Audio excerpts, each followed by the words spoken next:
Assalamualaikum warahmatullahi wabarakatuh. Di sini saya akan menjelaskan yang pertama, yaitu tentang kebersihan lingkungan. Islam sangat menganjurkan kita untuk menjaga kebersihan lingkungan.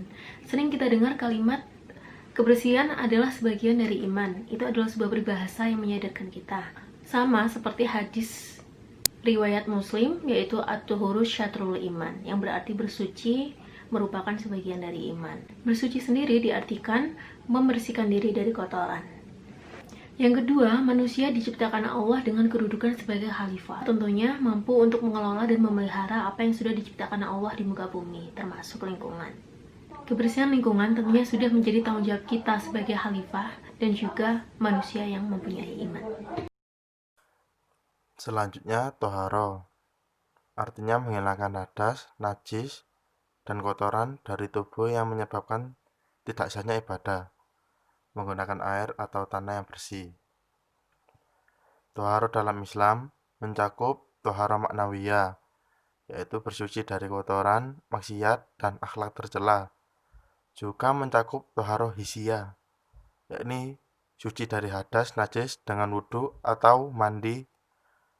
Bagian kedua ini mencakup nadafa atau kebersihan pada baju, badan, tempat, lingkungan, bagian dari tempat yang harus kita jaga kebersihannya. Saya akan menjelaskan tentang tugas menjaga kebersihan lingkungan. Lingkungan adalah amanat. Allah mewajibkan para hambanya untuk menjaga kebersihan, kesehatan, dan keindahan lingkungannya. Di antaranya, membuang sampah pada tempatnya.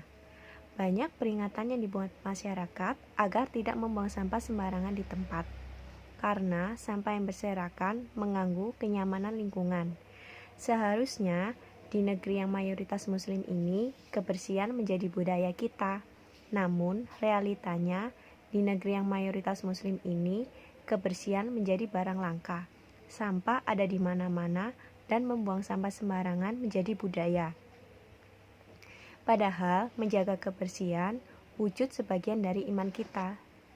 Di sini saya akan menjelaskan tentang ketertiban dan keamanan lingkungan. Ketertiban adalah suasana yang mengarah kepada keteraturan dalam masyarakat menurut norma yang berlaku, sehingga menimbulkan motivasi bekerja dalam rangka mencapai tujuan yang diinginkan. Warga negara harus berperan dalam menciptakan ketertiban dan keamanan, seperti yang diatur dalam UUD 1945 Perubahan Kedua Bab 12 Pasal 30. Tiap-tiap warga negara berhak dan wajib ikut serta dalam usaha pertahanan dan keamanan negara. Untuk pertahanan dan keamanan negara dilaksanakan melalui sistem pertahanan dan keamanan rakyat semesta oleh Tentara Nasional Indonesia dan Kepolisian Negara Republik Indonesia sebagai kekuatan utama dan rakyat sebagai kekuatan pendukung. Selanjutnya yaitu ketertiban dan keamanan lingkungan. Banyak hal yang dapat kita lakukan untuk menjaga ketertiban dan keamanan lingkungan di sekitar kita. Salah satunya yaitu yang pertama, membuat siskamling atau pos ronda untuk menjaga keamanan lingkungan. Yang kedua yaitu saling menghormati serta tidak mencela terhadap sesama supaya terjadi kerukunan di lingkungan sekitar kita. Yang ketiga yaitu mematuhi norma atau peraturan yang berlaku di sekitar lingkungan kita. Dengan begitu akan tercipta kerukunan dan kita sudah termasuk ikut serta dalam menciptakan ketertiban dan keamanan lingkungan sekitar. Selanjutnya yaitu memelihara lingkungan. Memelihara yaitu menjaga dan merawat baik-baik. Di dalam Islam, kita sangat dianjurkan untuk memelihara melawat lingkungan kita. Apa yang sudah tumbuh untuk selalu kita jaga dengan baik. Karena semua itu tentu seharusnya menyadarkan kita akan kuasa Allah dan berdoa padanya.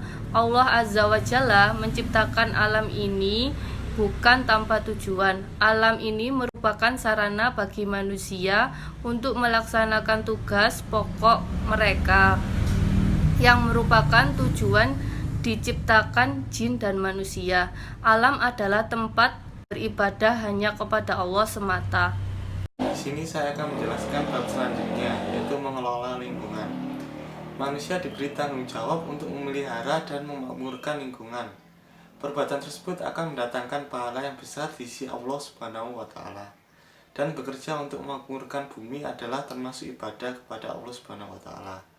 Mengolah juga berarti memanfaatkan apa yang ada dan selagi tidak merusak alam sekitar kita demi mencukupi kebutuhan serta halal dalam pelaksanaannya. Selanjutnya, Nabi Muhammad SAW juga mengingatkan umat manusia perihal menjaga lingkungan. Salah satu sabda beliau dari Mu'adz berkata, saya mendengar Rasulullah SAW bersabda, takutlah kalian pada 3 perbuatan yang dilaknat. Yang pertama, buang air besar di jalan. Yang kedua, di sumber air. Dan yang ketiga, di tempat berteduh. Hadis riwayat Ibnu Majah. Bahkan di hadis yang lain ditambahkan, Rasulullah juga melarang buang air besar di lubang binatang dan di bawah pohon berbuah. Apresiasi Nabi terhadap kelestarian lingkungan amatlah jelas. Sisi gelapnya manusia terhadap alam sebagaimana disinyalir Tuhan di atas, kiranya menyadarkan manusia akan kekhilaafannya itu. Jangankan merusak lingkungan seperti menebang pohon, mengganggu atau mencemari alam sekitar saja tidak dibenarkan. Demikian presentasi dari kelompok 6. Wassalamualaikum warahmatullahi wabarakatuh.